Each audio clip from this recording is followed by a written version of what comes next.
Taiwan doubts China will have the ability to invade by 2027. China's water cannon didn't reach Philippine boat in new supply mission. Thailand denies Chinese police will patrol tourist areas. China receives equipment to make advanced chips despite new rules. David Cameron makes shock comeback in high-risk reshuffle. Brand new island just emerged off the coast of Japan. 2 super volcanoes may be waking up. Nepal bans TikTok after saying the app disrupts social harmony.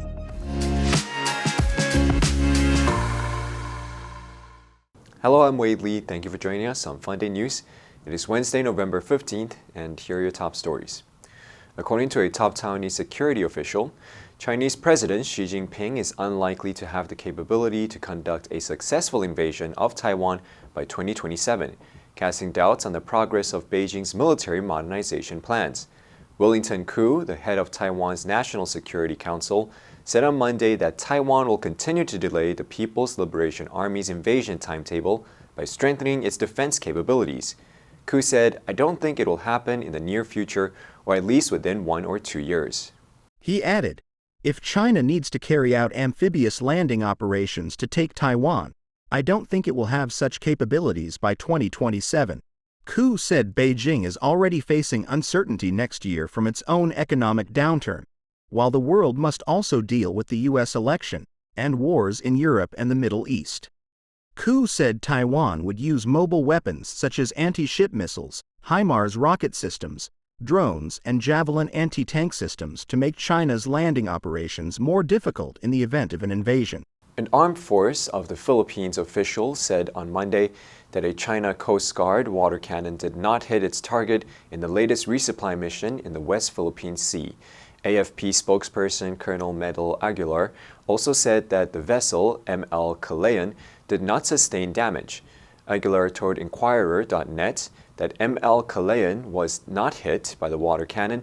"I am not sure if this is intentional on the CCG's part or not." Despite his statement, Aguilar slammed China's irresponsible action. Aguilar said the CCG using a water cannon during the latest resupply mission in the BRP Sierra Madre grounded in Ayungin Shoal was very irresponsible. Despite Chinese the disruption, the ML Calayan and another resupply boat, the Unaiza May 2nd, still managed to bring provisions to BRP Sierra Madre last Friday. As a commissioned Philippine Navy ship, the BRP Sierra Madre hosts a small contingent of military personnel. On November 13th, Thailand denied reports that Chinese police will patrol at popular tourist destinations in the kingdom. However, a statement released by Thai government spokesperson Chai Wakarog said that in a bid to boost confidence amongst Chinese travelers, Chinese police will collaborate with Thai counterparts by sharing relevant information to effectively address crimes targeting Chinese tourists in Thailand. He said that Chinese tourists had raised concerns of the Chinese criminals operating in Thailand targeting them. Chai Wakarong added, "The Chinese police will not be patrolling in Thailand. We assure that we will not compromise Thailand's sovereignty." He said that the Chinese and Thai police have been working together in cracking down gray businesses involving Chinese nationals in the kingdom for some time. Last Sunday, the Tourism Authority of Thailand told the media that Thailand plans to station Chinese personnel at some of its tourist destinations to boost the confidence of Chinese travelers, stirring concerns over national sovereignty. A U.S. congressional report said Tuesday that Chinese companies are buying up U.S. chipmaking equipment to make advanced semiconductors, despite a raft of new export curbs aimed at thwarting advances in the country's semiconductor industry. The 741-page annual report, released by the House of Representatives Bipartisan Select Committee on China, stated that importers are often able to purchase the equipment if they claim it is being used on an older production line and with limited capacity for end-use inspections. According to the document, between January and August 2023, China imported $3.2 billion worth of semiconductor manufacturing machines from the Netherlands, a 96.1% increase over the $1.7 billion recorded over the same period in 2022. China's imports of semiconductor equipment from all countries totaled $13.8 billion over the first 8 months of 2023. The report urges Congress to request an annual evaluation to be completed within 6 months by the General Accountability Office.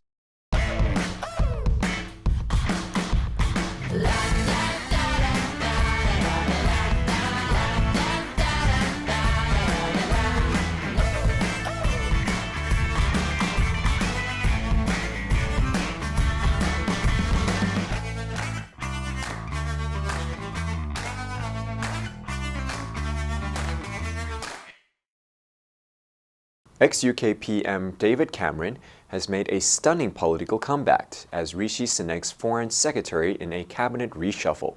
Cameron, who had kept a relatively low public profile since quitting as prime minister after the 2006 Brexit vote, said, "I've decided to join this team because I believe Rishi Sunak is a good prime minister doing a difficult job at a hard time.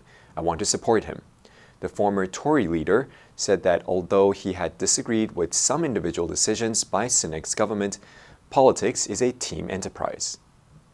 Sunak's decision to bring back Cameron might anger hard-right conservatives within party, but it delighted moderate conservatives. After Cameron's return, allies said he was expecting to face criticism over his business dealings with China since leaving government. In addition, he may face pushback for his position on UK-China cooperation, which went through a golden era during his administration, something Sunak described as naive last year amidst growing tensions with Beijing. After becoming Foreign Secretary, Cameron cannot claim the allowance for former PMs, but will be paid a salary of £104,360. There's a brand new island that has emerged in Asia. A volcano eruption made a new piece of land appear out of the Pacific Ocean, right off the coast of Iojima in Japan. According to CNN, the new island has not yet been named, but is now part of the Ogasawara island chain after the erupting that took place on October 30th.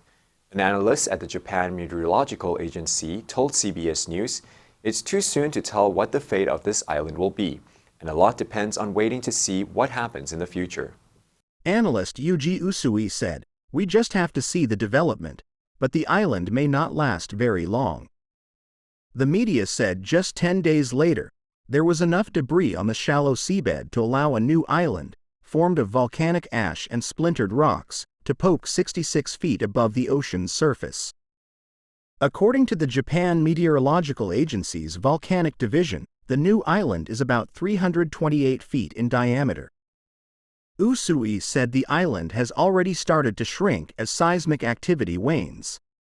The increased activity of 2 supervolcanoes, one in California and the other in Italy, is worrying residents, as seismic activity shakes the Long Valley caldera in California and the Campi Flegrei volcano in Italy.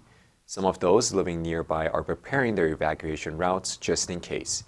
Campi Flegrei has had over 3,450 earthquakes in 2023 so far, with some having been between V4.0 and V4.2 in the last few months.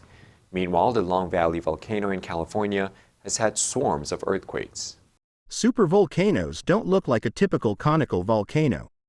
Their previous eruptions were so violent that they created huge depressions in the ground and collapsed in on themselves because they spewed so much of their molten rock into the air. Despite this, the term supervolcano is a little misleading.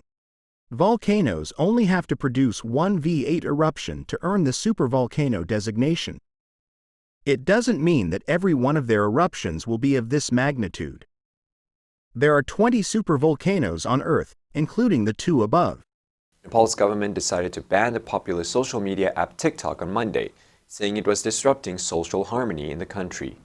Foreign Minister Narayan Prakash said that the app would be banned immediately. Sad said the government has decided to ban TikTok as it was necessary to regulate the use of the social media platform that was disrupting social harmony, goodwill, and flow of indecent materials. The media said it wasn't clear what triggered the ban. Saud said that to make social media platforms accountable, the government has asked the companies to register and open a liaison office in Nepal, pay taxes and abide by the country's laws and regulations.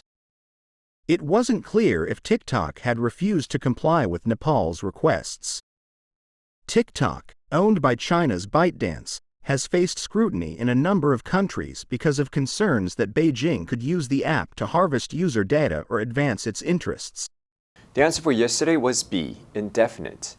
Such a policy would consign the poor to indefinite poverty. Did you answer correctly? Now let's delve into the news of brand new island just emerging off the coast of Japan. Number 1, emerge. 出现,浮现,露出. She finally emerged from her room at noon. Number 2, erupt. 喷发,火山爆发,火山喷发. Volcanic ashes showered down on the town after the eruption. Number 3, splinter. 裂成碎片. The mirror cracked but did not splinter. Next, we have a multiple choice question for everyone to practice. Which answer would you choose? You can write your answer in the comments section. The correct answer will be announced tomorrow. And that's all for today's Funday news. Be sure to tune into Funday news from Monday to Friday and click the link below to join Funday for free. I'm Wei Li, your host. I'll see you next time.